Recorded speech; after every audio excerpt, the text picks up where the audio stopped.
Untuk apa melaksanakan yang namanya sholat jamaah di masjid dan musola? Ketika muadzin manggil kita, hayya 'alas sholat,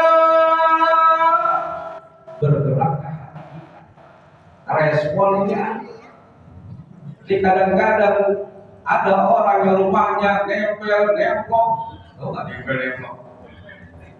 Di tembok masjid, di tembok sholat, rumahnya nempel. Ketika dipanggil oleh Allah, hayya 'alas sholat, justru belum tentu dia rumahnya nempel dekat masjid dan musola bisa melaksanakan sholat jamaah. Betul enggak? Berapa banyak di pondok terong orang rumahnya dekat masjid, dekat musola. Ketika orang sembahyang subuh, dia panasin motor. Ketika koma, imam mulai takbir Allahu Akbar, bukannya ke masjid, merah. Nanti baru sih merah. Pergi ke tempat kerjaannya, padahal rumahnya nempel. Betul kan? Sekarang saya tanya, karena ada dusta datang. Kalau dusta setabok kita di masjid ini Idul Amal lagi azan, hayya 'alas sholat, bapak lagi ngitung duit, kira-kira ngitung duit itu terusin apa sholat?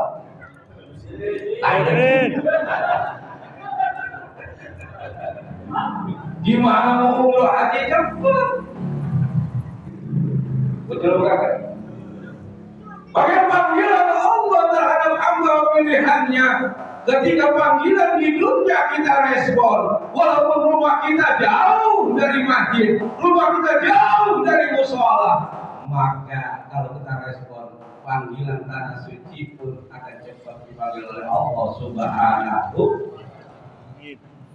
Hebatnya begitu tergantung panggilan. Kalau kita cepat buru-buru untuk sholat jamaah di masjid musola, baik kata Rasulullah, la tasir sholat min jaril masjid ila masjid, enggak sah tetangga masjid, tetangga musola apabila sholat di rumah. Berapa jarak? Ke kanan 300 meter. 300 meter sampai Pak? Ke kiri 300 meter, ke depan 300 meter, ke belakang 300 meter. Kalau dia masih dengar panggilan Allah, hayya 'alas sholat, tapi sholatnya di rumah, tapi sholatnya bukan di masjid, maka sholatnya enggak. Bisa boleh Pak, orang saya juga datang. Alhamdulillah. Kayak kalau pengen haji umrah cepet, isiin di masjid. Jangan bulan puasa doang. Bulan puasa baik. Betul ya? Tepat waktu sholat jamaah, puasa ninggalin kita, Ramadan ninggalin kita, kembali ke habitatnya masing-masing. Subuh jam 8. Bininya bilang, alhamdulillah, habis Ramadan laki pulang, rajin Tuhan. Kalau diintip, Allah ini gimana ada ya? Wapi gimana apa ya? Ternyata sholat duha campur sama sholat subuh. Itu namanya murtad. Apa murtad? Jemur pantat. Betul bukan? Yang kedua apa? Panggilan tanah suci juga sama dengan panggilan tanah air. Nggak disangka-sangka. Belum tentu dia kiai, belum tentu dia ustaz, belum tentu dia punya kontrakan berpintu-pintu, tanah berhektar-hektar, gelarnya merepet, bisa pergi haji. Belum tentu dia habib, bisa pergi haji. Belum tentu dia tetangga yang namanya Padang Arafah, tangga Mekah, tangga Ka'bah, belum tentu bisa pergi haji. Karena ditentukan oleh Allah terhadap hamba Tuhan. Betul kan? Pak Ustadz Junaidi dari saka-saka apa? Betul ya? Kalau dia bayar kan duit dari mana? Benar nggak? Tapi Allah punya maksud, Allah punya kasih sayang. Alhamdulillah. Kayak ada tetangga saya namanya Nono. Dia pengen berangkat haji, tapi kerjaannya apa? Ngereketin daun pisang doang. Tiap sore dia ngereketin daun pisang, dibawa ke pasar Citayam di sini. Tapi ketika dia ngereketinnya nolong tuh, rumah di mana kita ada halal. Tadi beliau cerita punya halal bukan saya main so. Rasulullah Muhammad, Rasulullah Muhammad, dia lebihin bahasa makin Citayam. Alhamdulillah tuh. Untungnya dapat 20.000, hebat tuh. 20.000 dia celek, 20.000 dia celek, 20.000 tuh nyaman celek. Tabung ini maksudnya, alhamdulillah setahun dia nggak berangkat, 2 tahun dia nggak berangkat, tapi 3 tahun dengan keyakinannya dia bakal selamat. Itu kok bisa sama tanah-tanah yang dibuat dia bisa.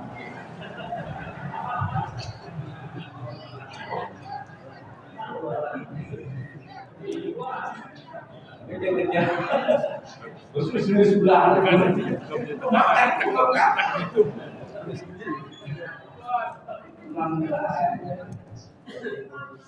ada lagi tetangga saya di Cipayung namanya Pak Haji Iman.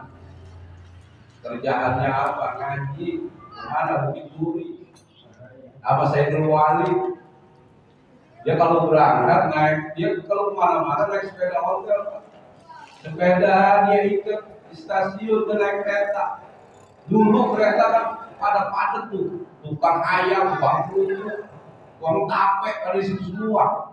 Tapi dia yakin datang setiap hari Minggu ngaji Sedewalim Al-Habib Abdul Rahman Al-Segaf. Sampai di sana apa dia bilang Walim? Saya pengen pergi haji. Apa kata Walim? Emang ente iman punya duit? Enggak. Saya ada 3 sama anak saya. Terus kenapa? Walim kalau saya sama saya kasih amalan yang bisa saya berangkat haji. Benar kasih amalan dari Asmaul Husna. Apa? Ya Rodaku. Minimal baca 40 malam. 100 meyakini. Yang namanya orang tua pulang ingat. Tapi ketika dempet-dempetan di kereta turun di stasiun Citayam, lupa-lupanya dia ingatnya bukan ya Rodaku, ya jarak. Tapi karena yakin dia amal itu, habis sholat tahajud ya jarakku, ya jarakku, ya jarakku, ya jarakku. Udah 39 malam, 40 malam, dia keluar pagi-pagi, bener. Tuh di rumah anaknya samping kiri samping kanan depan tumbuh pohon jangan. Enggak lama tumbuh pohon jarak, gede. Dari IPB Bogor, Pertanian Bogor lagi nyari pohon jarak. Buat apaan? Buat alat kecantikan, bedak, parfum, ribbon. Kalau itu diborong semua pohon jarak, berapa harganya? 250 juta. Yakin? Ya kan? Dulu masih murah 50 juta buat dia pergi haji, 50 juta buat dia beli rumah, sisanya dia kawinan. Kita mau gak yakin sih, ngaji mana kayak minum obat pagi siang malam, yakinnya enggak. Bener nggak? Iya. Kayak yakin lagi di Sawangan ada tukang parkir masjid. Tiap hari prit, ada motor masuk prit, masjidnya begini di pinggir jalan. Sawangan tuh baik tukang ikan, masjid dulu udah prit, ada tamu pakai mobil Pajero turun, rupanya dia muda. Pergi haji, nggak ada temennya. Ditanya ke bang parkir, bang, udah haji belum? Ya pak, belum haji. Saya makan udah susah. Dan sekarang begini dah, abang mau nggak dengan saya haji? Alhamdulillah, bang. Maka pas pulang dari Mekah dipanggil Haji Purwita. Haji Prit. Alhamdulillah.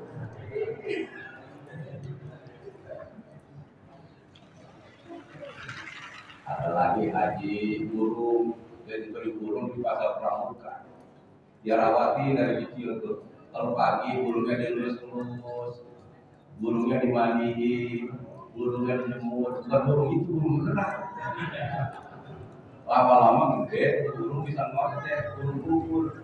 Orangnya yang lain mah ketika tekuk kan itu tujuh. Baru kali. Orang lihat nafsu tuh tahu. Ternyata tuh burung dia beli 50.000, dibeli sama orang 500. Kok bisa begitu? Allah punya urusan. Jangan kecil hati. Gua mah gak punya tanah, gua mah gak punya kontrakan, gua mah gak punya duit. Kan bisa punya haji. Allah punya urusan. Banyak jalan menuju Mekah.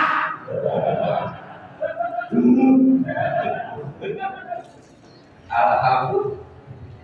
Ketika orang berangkat haji, pengen mengharapkan jadi haji mabrur. Betul kagak? Karena haji mabrur doang, balasannya adalah surga. Al-haji mabrur laisa lahu jazaa'un illa jannah. Ya saudara kita doain dia pulang jadi haji yang mabrur. Karena haji itu ada 3 Pak, haji ada 3. Tulis ini, hajinya kesinggung nih. Pertama haji mabrur. Haji mabrur apa? Pulang dari Mekah, perubahan karena mentalitas. Yang tadi sebelum haji pakai celana pendek, kata sentul, pulang haji mau makan serebetan lah, bungkusin jamu serebetan lah, nyangkul serebetan lah, itu haji mabrur. Betul nggak? Yang tadinya sebelum haji kulitnya minta ampun, kulit mata kuningan. Gak boleh ngeliat kakek mau maaf daun berbaik. Sekarang mah pulang haji kayak sini, wah dari bawah dia punya tenda gratis. Bener ya? Orang jalan dikasih. Jalan. Gak boleh ada orang mukanya apa sedih. Gak boleh ada orang jualan gak laku dari beli baik. Yang tadinya sebelum haji di galengan empang baik, nggak baik, anjing. Sekarang mah pulang haji jualan kata-katain, betul kagak? Belum haji mah nggak boleh kagak angkut nyawer. Sekarang mau nyawer sama bininya di kamar, betul kagak? Sebelum haji mah hari Jumat datangnya khotib udah naik mimbar, pas pulang haji Pak, alhamdulillah sembahyang juga datang ke hari Kamis. Alhamdulillah. Haji mabrur. Ada lagi haji makbul. Apa haji makbul? Haji yang beres, haji yang nyasar. Dari sebelum haji, pas pulang haji begitu baik. Sebelum haji pelit, pulang haji bikinan. Parah. Itu waktu. Ada lagi haji marbut. Apa haji marbut? Haji yang ditolak sama Allah. Emang apa? Pergi haji nyesel. Ya Allah, gedenya tua, kaki berkali kendor. Gedenya sakit, pinggang pokoknya sakit. Nyesel. Atau begitu mau pergi haji capek. Ongkosnya mahal. Nyesel. Selain nyesel, kesetanan, kesurupan. Pulang haji kesurupan. Banyak orang haji kesurupan. Emang apa? Diri dia mah dibagus-bagus ceritanya. Temennya ceritain baik. Si Anu di Solo hilang. Si Anu di Solo berudak kampung. Si Anu di Solo di Mekah. Begini begitu. Itu namanya haji kesurupan. Haji kesetanan. Atau haji bagus. Nah, untuk bilabir. Maka ketika kita mengharapkan haji kita menjadi haji yang mabrur, haji jodoh ini hilang ya. Walaupun jadi petugas juga. Yang pertama kata Imam Al-Ghazali, tadbir di dalam hati kita itu sifat sabar. Sampai lagi jadi petugas. Kalau jamaah biasa mah sabarnya 1, kalau petugas mah sabarnya 7. Ambil lagi jamaahnya nenek-nenek, aki-aki. Emang apa? Minta bantuan dulu. Di Solo kayak bocah. Betul kagak? Tapi kalau jadi petugas mah harus sabar, sabar, sabar. Kapan sabar ini diuji? Ketika bikin paspor, nggak cukup sekali, kurang ini, kurang itu. Itu kagak. Kedua apa sabar di sana ngadepin jamaah yang lain, bimbing jamaah yang lain harus butuh kesabaran. Karena Mekah itu adalah akhiratnya dunia. Nggak boleh salah. Kesalahan kita di dunia harus diingat-ingat. Betul apa kagak? Betul apa kagak? Sabar, jaga betul kesabaran. Yang kedua diuji ketika apa? Ketika dikasih alat-alat untuk berangkat haji. Yang lain mah bagus-bagus. Ini mah karena petugas jelek-jelek ya, mau jelek. Betul kagak? Betul kagak? Jangan sampai di sana kesabaran hilang, maka yang timbul adalah ego. Ketika timbul ego, merasa hebat, merasa segalanya, merasa pintar, maka kemakmuran yang akan hilang dari ibadah haji tersebut. Auzubillah min dzalik. Yang kedua apa? Bisa jadi ikhlas. Jadi mana ya? Ikhlas. Kalau mau pemilu baik sih. Ikhlas. Tamin ikhlas. Kalau haji umroh mah, betul nggak? Karena di Solo diuji benar-benar. Ambil lagi petugas, ya kan? Ini baru turun dari mana? Dari Jeddah atau turun dari Madinah, dari bandara udah diuji keikhlasan kita. Apa yang pertama diujinya? Yaitu cuaca. Misalnya di sini cuacanya sedang, di Madinah cuacanya apa? Cuacanya panas. Dia bilang ya Allah, gerah banget ya, gerah selamanya, selama 3 bulan gerah. Di hotel, ya Allah, di hotel begini amat ya. Ya udah selamanya tinggal di Mekah, Madinah, begitu gelisah terus. Ya Allah, di makanan begini amat ya. Selama di Mekah, Madinah, makan belum enak. Makanya timbulin sifat ikhlas. Menghadapi bagaimana dingin, panas, orang nggak sabar, jadi sabar. Hotel bagaimana bentuknya, makanan bagaimana rasanya, minuman bagaimana rasanya, rasain baik, ikhlas. Ini adalah ujian dari Allah. Betul apa kata? Jadi kadang-kadang banyak orang udah tua. Kalau kita pun udah tua, udah di pesawat, apa udah jadi lagi mengaji. Ingat burungnya, ingat kambingnya. Ya kambing gua sapi umpan ya. Ada di pesawat. Betul kagak? Betul kagak? Jadi kadang-kadang banding-bandingin harga. Lu masuk travel ini berapa? Lu masuk yayasan ini berapa? Gua mana dipilih 20 juta? Mahal. Ya, ini kasih biaya yang kita keluarin diganti beberapa kali oleh Allah Subhanahu.